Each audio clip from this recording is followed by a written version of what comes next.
Yep. Welcome back to Funding Friday. I am joined on my virtual sofa today by Vicky Clark from Digital Future First. Vicky, thanks for joining me. Thank you for having me. My pleasure. Just a very brief recap for our listeners/watchers. We are talking about, on Funding Friday, we're talking about grant funding that is available to you as a small business owner across the region. So the region is the Midlands and East of England. If you are listening from anywhere else in the UK, these grants may well be eligible for you accidentally, or there might be an equivalent in your area. So do please use the highlights and the names of the grants and the links that we provide you to find the one that's relevant to you in your area. But as my role at NatWest Enterprise covers the East Midlands and East of England, that's really where I centre my search, but a lot of it is transferable.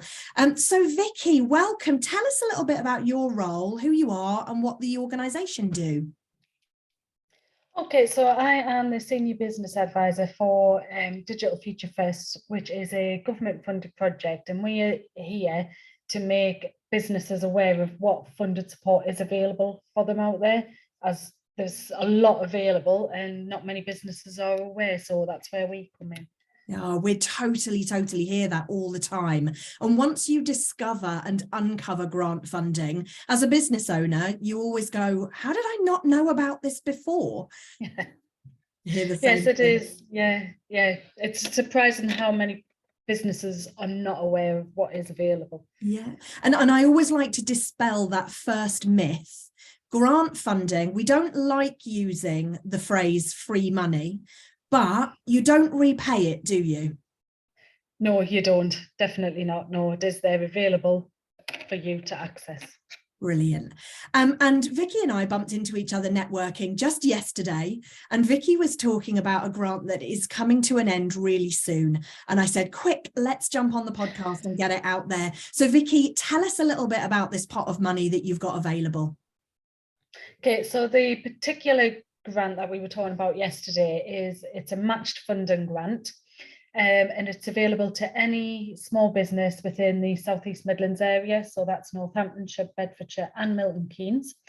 Because it's matched, obviously you need to put money in, and that is anything up to £3,000. The minimum that businesses can put in is £1,000, and that is available for businesses to access to help them with various things such as marketing. That would include your promotional videos. It can include signage, flyers, redoing your website, CRM systems available on there. It's just anything that will help get your business recognised, really.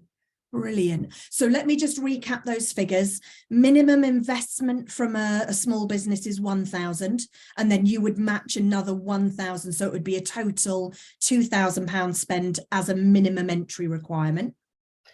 That's right. Yes. Now we don't. Digital Future First are not the company that matches. We just signpost. We help businesses find the funding. So it's through Wenta, which is Watford Enterprise Agency, and the programme is called SEMSUP, which is the South East Midlands Start-Up Programme. And my belief is businesses have to put in the full amount first of all, and then claim the matched amount back. That's right. Yes, that's my understanding. So you have to have the cash flow to be able to buy or make the investment in total, but then retrospectively you get that money back. And talking of retrospectively, we have to make the application before we spend any money. Is that right? That is correct. So the application has to be made and agreed by a panel before you can spend the money. Yeah, often I speak to business owners who listen to the podcast and they've just done their website or they've just created something and they think, oh, I'll claim it back. But If you've done it, I'm really sorry, it's too late. And that's why it's a really great idea to stay in touch with these grant funding organisations, because there are new grants coming out all the time. And if you are thinking of spending some money, that's the time to go out and say, I'm thinking of investing in XYZ. Do you have any funding that could help me move that project along? Is that the kind of advice that you'd be giving? Yes, most definitely.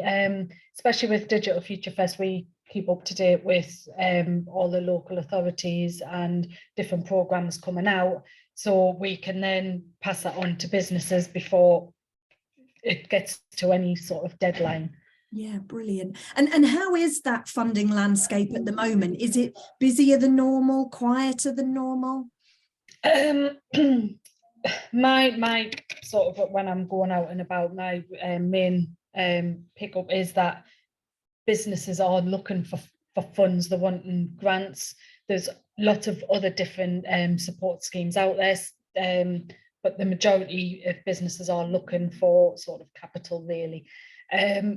There are some grants out there depending on eligibility. They are a lot less than what they used to be, but obviously we're hoping a lot of other things are going to come down the line, as well as other funding is drying up from the European Social Fund. We're hoping other funding is going to become available to help businesses, which is why we want to keep in touch with as many businesses as possible. Yeah, I would agree with you. It's an exciting but equally difficult time at the moment, because we've just got comfortable with ERDF funding and European money, and now it's finishing, and it's, oh, what's going to be next? So watch this space for lots more funding coming down the pipeline. But you touched on eligibility. If we go back to the Wenta SEMSUP fund, you've mentioned the geographic restrictions for this particular grant, but in terms of turnover, how long somebody's been trading, if they've got staff, does that matter? It does. So this particular programme is only available to businesses that's been trading for less than 3 years. So it's for newer businesses, and as long as they are a small or medium enterprise within the 3 years, then they would qualify. So that can go from sort of a micro business up to a medium business. So if you started your business during COVID, chances are, if you're in that geographic area, and you said that was Milton Keynes, Northamptonshire and Bedfordshire. Lovely, thank you. Then you are likely to be eligible. And actually, I've been speaking to a lot of businesses really recently who are in that group and kind of saying, where is the support for startups? So this is right up their street. So you've mentioned a couple of ways that they could use that money. Have you got any, without naming names, have you got any examples of what people have done with money when they've been successful? Yeah, so businesses that I've followed up with, they've used it to revamp their website. So they may have, as we're starting out, done a sort of a bit of a DIY website, which was great. But as they become more established, they wanted to, have a better and bolder website. So they've used it to redo the website. I've also spoke to businesses where they've used the funds to invest in a virtual assistant as well. So especially sort of some of the smaller businesses where they can't keep on top of everything. So they've been able to use the grant to help with the virtual assistant. So there's lots of different ways that businesses can use that money. Amazing. And how hard is it to apply? The application process, so the way it would work is you have to complete 12 hours of either training or advice. That could be watching webinars, having a conversation. And once you've done that, you then complete the application. There is sort of an FAQs that comes along with that, so you know what kind of information they're looking for. So they are helping along the way as well, just to make sure that that application goes through.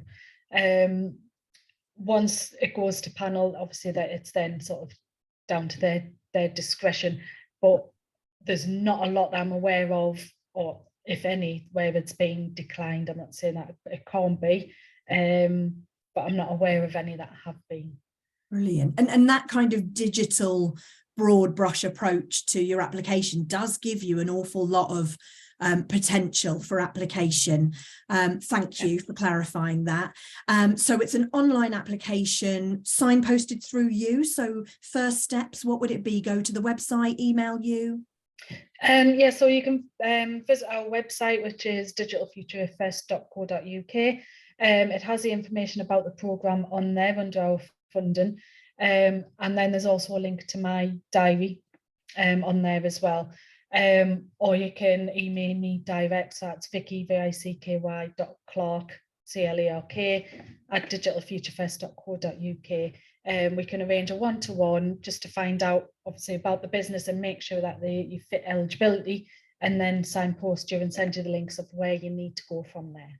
Brilliant. And I really want to encourage people, the 12 hours of support that Vicky mentioned, please don't think of that as a barrier to entry. What that will help you do is make sure that you are getting the right funding for the right product, the right solution for the right type of business, and also to make sure that you'll get a yes when you fill in the application. Is that right? That is right, yes, and they are very helpful. And when you go onto the website to make the application, they have a live chat system there as well, which again is extremely helpful. Amazing. And for our neurodiverse entrepreneurs who, for whom online applications are sometimes a little bit daunting, please remember that there are people who are plugged into this system to help you as real human beings. Vicky is just one example of those. So if you need a little bit of extra support, please don't let it be a barrier. Reach out to any of us for support, because we want to get that money out of the door before it closes, right? Most definitely, yes. Amazing. Is there anything we haven't talked about so far today that you think everybody needs to know? I think it's just really making businesses aware that there is that support out there for them. As I said, the funding is sort of drying up, but there's a lot of other support. A very big one at the moment is the Skills Bootcamp, which is training 90% funded by the government. So a business only have to pay 10% of that training. And they can have from a level 3 up to a level 5 qualification in a lot of different areas, such as digital marketing, coding, construction, sustainability, project management. There's lots out there. And I'll just encourage any business just to go onto our website and even just register your details, so that if anything does come down the line, if it's not there available now, then we can be in touch with you as well. Oh, that is brilliant. Thank you. Thanks, Vicky. Great advice. And just let's recap, where do people need to go if they want to take action off of the back of today's episode? So straight onto our website, and that is digitalfuturefirst.co.uk. Superstar. Thank you so much. Now be quick, because this money, the applications close when? The end of this month, unfortunately. So that's February 2023 if you're listening to this on playback. If it's past February 2023, you've missed the boat, but there will be something else. So go to the website and have a look. Vicky, thank you so much for joining me today. It was a short, sweet and super powerful episode. We really appreciate it. Thank you for having me.